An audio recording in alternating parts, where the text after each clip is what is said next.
আসসালামু আলাইকুম। আজকে আমরা আলোচনা করব প্রাইমারি প্রধান শিক্ষক পরীক্ষা ২০১২ সালের কোশ্চেন নিয়ে বাংলাদেশ বিষয়গুলি। আপনারা জানেন যে অতি শীঘ্রই প্রাইমারি প্রধান শিক্ষক পরীক্ষা হতে যাচ্ছে। আর প্রিভিয়াস কোশ্চেন থেকে আশা করা যায় ৩০-৪০% বা ২০% কমন থাকতে পারে। আপনারা যেটা দেখেছেন ২০২৬ সালে যেটা জানুয়ারির ৯ তারিখ যে প্রাইমারি সহকারী পরীক্ষা হয়েছিল, সেখান থেকে কিন্তু ৯০% কমন এসেছিল প্রিভিয়াস কোশ্চেন থেকে। তাই আপনারা আ প্রাইমারি প্রধান শিক্ষক যারা পরীক্ষা দিবেন তারা অবশ্যই পিএসসির যে আগে কোশ্চেন গুলো আছে, আ জব সলিউশন, বিসিএস এর কোশ্চেন এবং প্রাইমারি সহকারী শিক্ষক এবং প্রাইমারি প্রধান শিক্ষক প্রিভিয়াস কোশ্চেন অবশ্যই সলভ করার চেষ্টা করবেন। আর আমরা আজকে কথা বলব বাংলাদেশ বিষয়াবলী নিয়ে। তাই কথা না বাড়িয়ে আসুন আলোচনা শুরু করা যাক। ১ম কোশ্চেন, বাংলাদেশে ১ম মহিলা পুলিশ নিয়োগ করা হয় কত সালে? সঠিক উত্তর ছোট ক ১৯৭৪ সালে। ব্যাখ্যা ১৯৭৪ সালে সর্বপ্রথম সাদা পোশাকে স্পেশাল ব্রাঞ্চে ১২ জন মহিলা পুলিশ নিয়োগ করা হয়। ইউনিফর্মধারী নারী পুলিশের যাত্রা শুরু হয় ১৯৭৬ সালে। অতঃপর ১৯৭৮ সালে ঢাকা মহানগর পুলিশ মহিলা নিয়োগ করা হয়। উল্লেখ্য বাংলাদেশের পুলিশের ১ম নারী ডিআইজি ফাতেমা বেগম এবং ১ম নারী ওসি হোসেন আরা বেগম।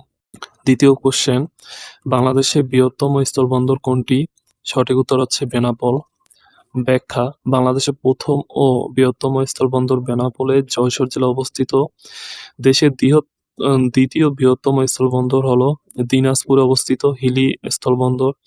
সোনামসজিদ স্থলবন্দর চাঁপাইনবাবগঞ্জে অবস্থিত। তবে চট্টগ্রামে কোনো স্থলবন্দর নেই। উল্লেখ্য মোট ২৪টি স্থলবন্দর রয়েছে বাংলাদেশে। দেশের সর্বশেষ স্থলবন্দর ভোলাগঞ্জ, কোম্পানীগঞ্জ, সিলেট। ৩ নাম্বার কোশ্চেন, কোন মুঘল সম্রাট সুবেদার চট্টগ্রাম দখল করে? তার নাম রাখেন ইসলামাবাদ। শায়েস্তা খান। ব্যাখ্যা, মুঘল সুবেদার শায়েস্তা খান ১৬৬৫ খ্রিস্টাব্দে চট্টগ্রামে অভিযান করেন। পরবর্তীতে চট্টগ্রাম দুর্গ অবরোধ করা হয় এবং ১৯৬৬ খ্রিস্টাব্দে ২৬শে জানুয়ারি চট্টগ্রাম মুঘলদের অধিকারে আসে। পরের দিন তার পুত্র উমেদ খান চট্টগ্রামকে মঙ্গোল সাম্রাজ্যে অন্তর্ভুক্ত করেন এবং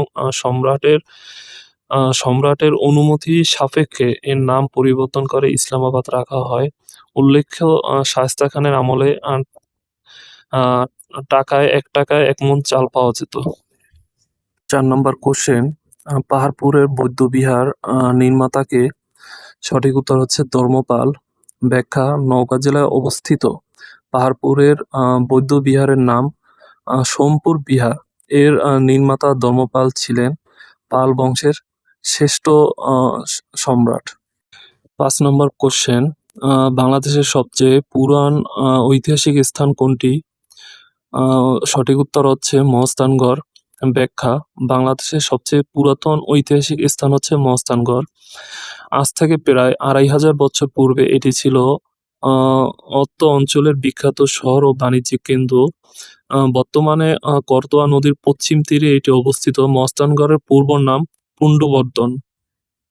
৬ষ্ঠ কোশ্চেন, পূর্বাশা দ্বীপের অপর নাম? সঠিক উত্তর হচ্ছে দক্ষিণ তালপটি দ্বীপ। ব্যাখ্যাসহ দক্ষিণ তালপটি দ্বীপটি বঙ্গোপসাগরের হারিয়াবাঙ্গা নদীর মোহনায় অবস্থিত। এর অপর নাম হচ্ছে পূর্বাশা বা নিউ মোর। ভারতের প্রদত্ত নাম। এটি সাতক্ষীরা জেলায় শ্যামনগর উপজেলায় অবস্থিত। আর আয়তনে ৮ বর্গ কিলোমিটার। ৭ই জুলাই ২০১৪ আন্তর্জাতিক সালিসি আদালত কর্তৃক রায়ে এই দ্বীপের মালিকানা লাভ করে ভারত। ৭ম প্রশ্ন, মধ্যযুগের গৌড় নগরীর অংশবিশেষের বাংলাদেশের কোন জেলায় অবস্থিত? সঠিক উত্তর চাঁপাইনবাবগঞ্জ।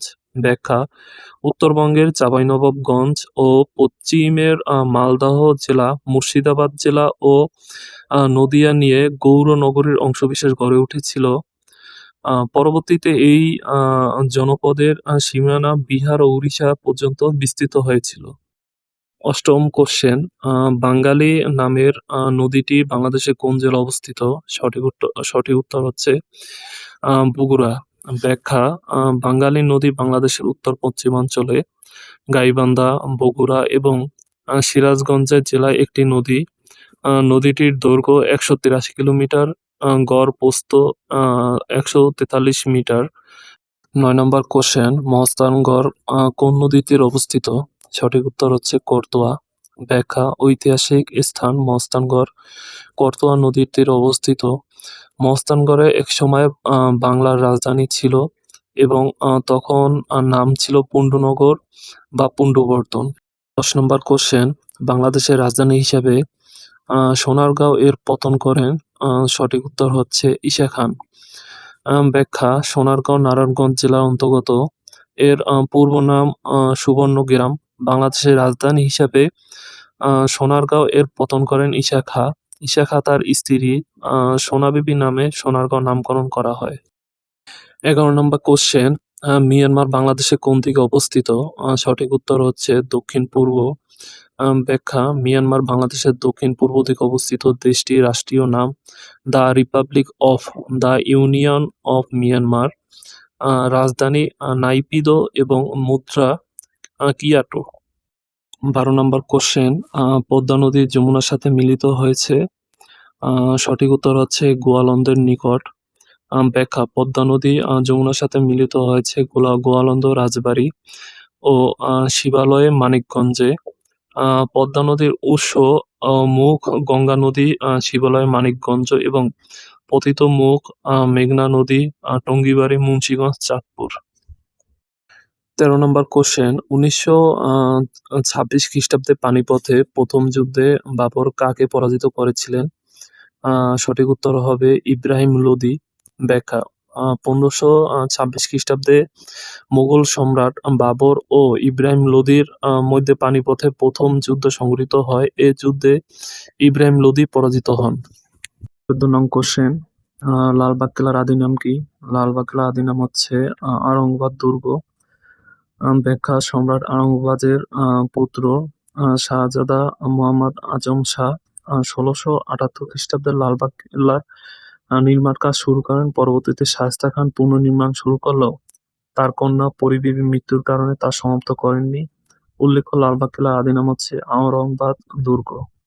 ১৫ নং কোশ্চেন, কোন বাংলাদেশী সর্বপ্রথম এভারেস্টের চূড়ায় আরোহণ করেন? সঠিক উত্তর হচ্ছে মুসা ইব্রাহিম। ব্যাখ্যা: প্রথম বাংলাদেশী এভারেস্ট বিজয়ী মুসা ইব্রাহিম।